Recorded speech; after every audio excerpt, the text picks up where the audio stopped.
தெரியுமா? ஒரு அழகான ஹதீஸ், பலர் கேட்டிருக்கலாம், பலர் கேள்விப்படாமல் இருக்கலாம்.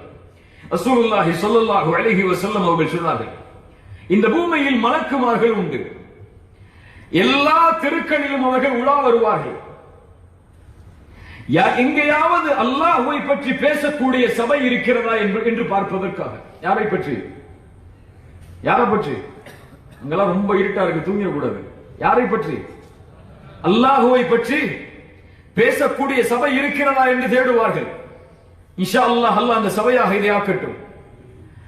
மலக்குமார்கள் இந்த சபைகளை கண்டால் வெகு தூரத்தில் இருக்கக்கூடிய மலக்குகளை அழைப்பார்கள், வாருங்கள் வாருங்கள், இங்கே அல்லாஹ்வை பற்றி பேசுகிறார்கள் என்று. அந்த மலக்குகள் என்ன செய்வார்கள்? ரெக்கைகளால் அவர்களை சூழ்ந்து கொள்வார்கள். அது பார்க்க முடியாது நம்மளால. இன்ஷா அல்லாஹ் அந்த இடத்தில் இது இருக்கும். ரெக்கைகளால் அவர்களை சூழ்ந்து கொள்வார்கள். அப்படி சூழ்ந்து கொள்ளக்கூடிய மலக்குகளை பார்த்து அல்லாஹ் ரப்புல் ஆலமீன் அவர்களிடத்திலே பேசுவார். மா யகூலு இபாதி, என் தோழர்களே, என் மலக்குகளே, என் அடியார்கள் என்ன சொல்லுகிறார்கள்? அந்த மலக்குகள் பதிலளிப்பார்கள், யா அல்லாஹ், இவர்கள் உன்னை தஸ்பீஹ் செய்கிறார்கள், உன்னை புகழ்கிறார்கள், உன்னை மகத்துவப்படுத்துகிறார்கள், யா அல்லாஹ். அப்போது அல்லாஹ் ரப்புல் ஆலமீன் அந்த மலக்குகளை பார்த்து கேட்பான், ஹல் ரஅவுனி, அவர்கள் என்னை பார்த்ததுண்டா? மலக்குகள் என்ன சொல்லுவார்கள்? என்ன சொல்லுவார்கள்? அல்லாஹ்வை பார்த்திருக்கிறோமா? இல்லையா அல்லாஹ், அவர்கள் உன்னை பார்த்ததில்லை. அல்லாஹ் கேட்பான், அவர்கள் என்னை பார்த்தால்? அப்போது மலக்குகள் சொல்லுவார்கள், யா அல்லாஹ், அவர்கள் உன்னை பார்த்து விட்டால் இப்போது உன்னை புகழ்வதை விட, இப்போது உன்னை மகத்துவப்படுத்துவதை விட, இப்போது உன் கண்ணியத்தை பற்றி பேசுவதை விட அதிகமாக அதில் ஈடுபடுவார்கள். உண்மையா இல்லையா? அல்லாஹ் ரப்புல் ஆலமீன் மறுபடியும் கேட்பான், எதை என்னிடத்திலே கேட்கிறார்கள்? எதற்காக வந்து அமர்ந்திருக்கிறார்கள்? எதற்காக? எது நமக்கு வேணும் இந்த சபையின் மூலமா? எது வேணும்? அல் ஜன்னா, சொர்க்கம். அதற்கு தானே வந்திருக்கிறோம். அதற்கு தானே இந்த நல்ல அமலில் ஈடுபட்டு இருக்கிறோம். நரகத்துக்கு போனா பக்கத்தில் இருக்கக்கூடியதுக்கு போயிருக்கலாம்.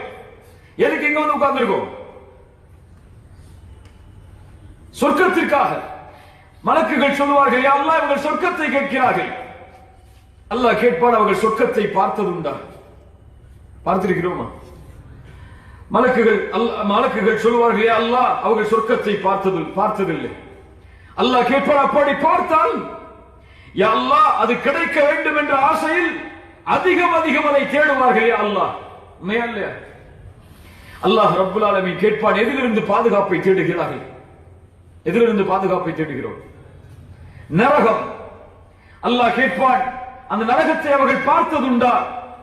இல்லையா அல்லாஹ், பார்த்ததில்லை. அப்படி பார்த்தால் மலக்குகள் சொல்லுவார்கள், யா அல்லாஹ், அப்படி அதை பற்றி அவர்கள் கேள்விப்பட்டு அதை பார்த்தால் அதிகம் அதை அஞ்சி அதிலிருந்து விலகுவதற்குரிய காரியத்தை செய்வார்கள்.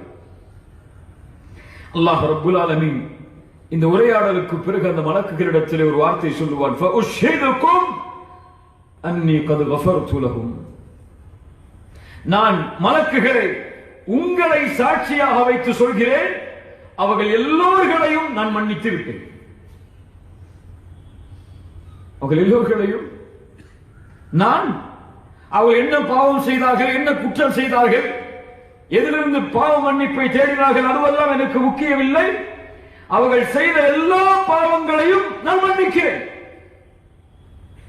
அப்போது அங்கு இருக்கக்கூடிய ஒரு மலக்கு ஒருவர் சொல்லுவார், யா அல்லாஹ், அதில் ஒருவன் இருக்கிறான், அவன் இங்கே வர வேண்டும் என்பதற்காக வரவில்லை. அவங்க வந்ததன் நோக்கம் சொர்க்கத்தை அடைய வேண்டும் என்பதோ, நரகத்திலிருந்து பாதுகாப்பை தேட வேண்டும் என்பதோ, உன்னை பற்றி தெரிந்து கொள்ள வேண்டும் என்பதோ இல்லை. வற்புறுத்தினார்கள் வந்து விட்டான்.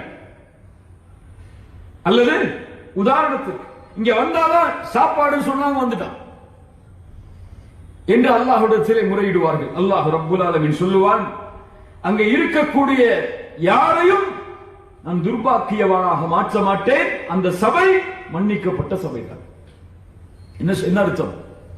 அவன் எந்த நோக்கத்திற்காக யார் அழைத்து அந்த சபையில் அவன் அமர்ந்திருந்தாலும் நல்லவர்களோடு அவன் அமர்ந்திருக்கும் காரணத்தால் இவர்களுக்கு கிடைக்கக்கூடிய மன்னிப்பு அவனுக்கும் உண்டு.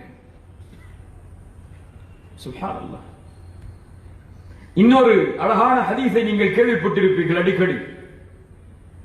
ஒரு மனிதன் 99 என்ன செய்தான்? கொலை செய்தான். 99 கொலை செய்ததற்கு பிறகு உள்ளம் திறந்து அங்கே இருக்கக்கூடிய மனிதர்களிடத்தில் கேட்டான், இங்கே அறிந்தவர்களில் அதிகமானவர் யார்? அங்கே உள்ளவர்கள் ஒரு துறவியை காட்டினார்கள். அவர் அறிஞர் அல்ல, மார்க்கத்தை படித்தவர் அல்ல, ஒரு துறவி. அவரிடத்திலே சென்றான். சென்று கேட்டான், நான் 99 கொலை செய்திருக்கிறேன், என்னை இறைவன் மன்னிப்பானா? அவன் சொன்னான், படுவாவி, 99 கொலை செஞ்சிருக்க, உன்னை எல்லாம் அல்லாஹ் மன்னிப்பானா? உனக்கு எல்லாம் மன்னிப்பே கிடையாது, போவேண்டாம். கோபம் வந்து என்ன செய்தான்? 100 முழுமையாக்கினான்.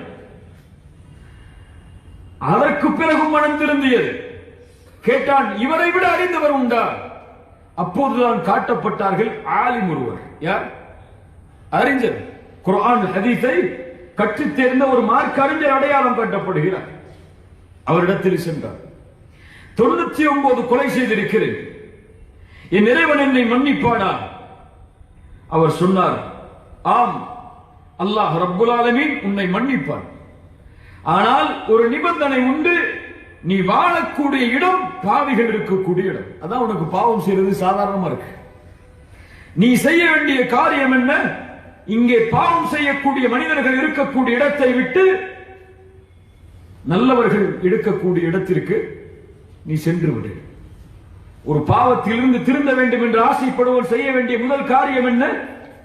அந்த பாவம் செய்வதற்கு சூழல் காரணமாக அமைந்தால் அந்த இடத்தை விட்டு முதலில் கிளம்பி விட வேண்டும்.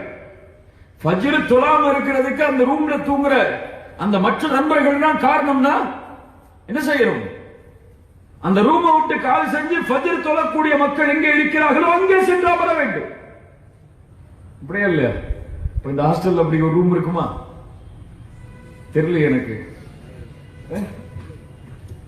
இருக்கா இல்லையா? இல்லையா? அல்லாஹ் பாதுகாப்பான, அல்லாஹ் பாதுகாப்பான. அப்படி சூழலை விட்டு விலகிவிடு. நல்லவர்கள் வாழக்கூடிய இடத்தை நோக்கி நீ சென்று விடு. சென்றால் இறைவன் உன்னை மன்னிப்பான். அவன் கிளம்பி முடிவெடுத்து, சரிப்பா இந்த இடத்தை விட்டு கிளம்பி போயிருவோம், அந்த நல்லவர்கள் வாழக்கூடிய பூமிக்கு சென்று அல்லாஹ்வை வணங்குவோர்களோடு நாமும் வணங்குவோம் என்று கிளம்பினான். செல்லக்கூடிய வழியில் அல்லாஹ் மௌத்தை வைத்திருந்தார். மலாயிக்கத்துர் ரஹ்மா அருளுடைய மலக்குகள், மலாயிக்கத்துல் அதாப் பாவிகளுடைய உயிரை கைப்பற்றக்கூடிய மலக்குகள். 2 மலக்கு வந்துடுறான்.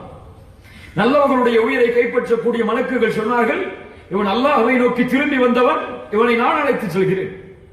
பாவிகளுடைய உயிரை கைப்பற்றக்கூடிய மலக்குகள் சொன்னார்கள், 100 கொலை செய்திருக்கிறான், நான் அழைத்து செல்கிறேன். இந்த இருவருக்கும் தீர்ப்பளிப்பதற்காக அல்லாஹ் மனிதனுடைய வடிவில் ஒரு மலக்கை அனுப்புகிறார். அவர் சொல்கிறார், ஏன் இருவருக்கும் வாக்குவாதம்? அளந்து பாருங்கள்.